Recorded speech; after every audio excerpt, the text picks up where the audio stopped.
Hey guys, it's Reed over at Reed's Rides. I'm in the showroom here. I'm actually in the delivery bay. You can see the red bow there. This is a 2025 IONIQ 5 Limited. Might as well open this. I'm getting it ready. We'll go on and open up the roof.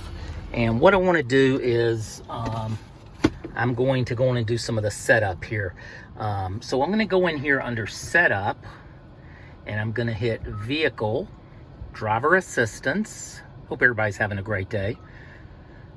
Let's go back. Driving assistance, driving safety. We're going to go where it says lane. Now, I've already turned it off. This, you can see the steering wheel moving.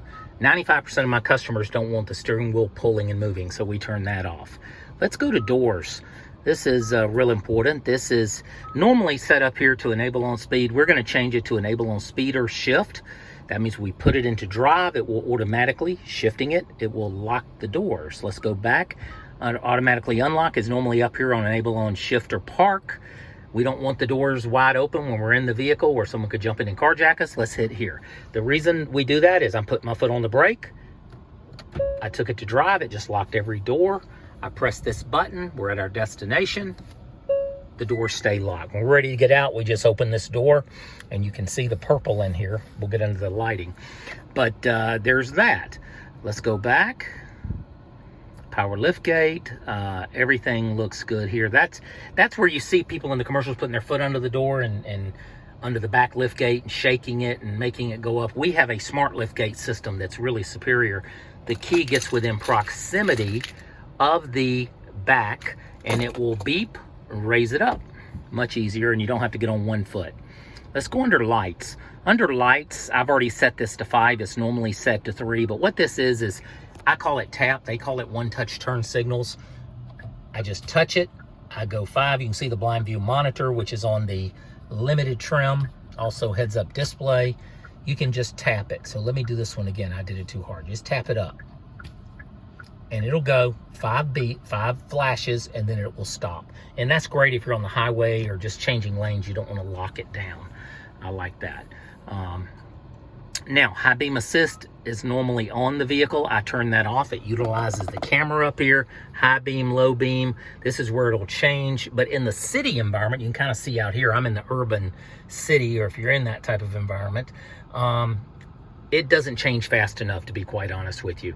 It's great on open roads like you see here if you're going to the beach or wide open roads, but in the city, it just tends to not change, and then you're trying to flat and you end up doing this and you're really flashing people because it's harder to turn it off when the system's on and it looks like you're flashing them. So I would suggest high beam assist. Now you can play with this and try it and see in your area if it works, but I would keep that off so you don't have the headaches of that.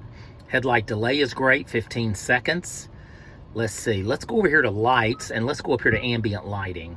Ambient lighting, we can choose any color. We got the purple, we've got the red, yellow, or we can click this and do a custom color. See how I'm changing it? Say we want a pink.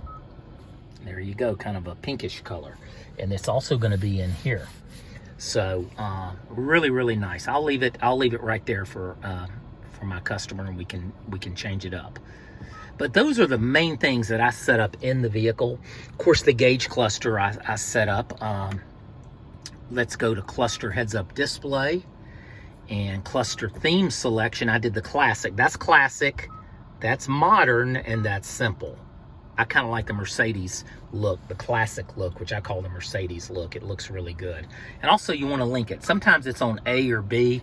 You want to link it to your drive mode. So when you push this button down here on the steering wheel, see how it changes to different colors? That's part of the drive mode. And kind of lets you know which one you're in. There's Eco. Now, I've got it charged up 97%, so she's got plenty of juice, I guess you would say, 319 miles with the air going. But something kind of cool is this right here, level 1. You can change all this. Like I just took it to 0. This is a negative. This is a positive. Now watch.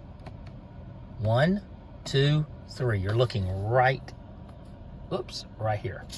3, and I pedal. You can't miss that green. Now that's just like a Tesla. You let go of the brake and the car will slow down like a golf cart. Most people drive it in 1 or 0. It drives more like a normal car. in that mode. So you do not have to drive it like a Tesla. That's some of the things that people say they really like about us. Now this is the heads-up display. Can't really see it here in the car, but you can go up and down. You can also get the content selection. I put everything but the media normally.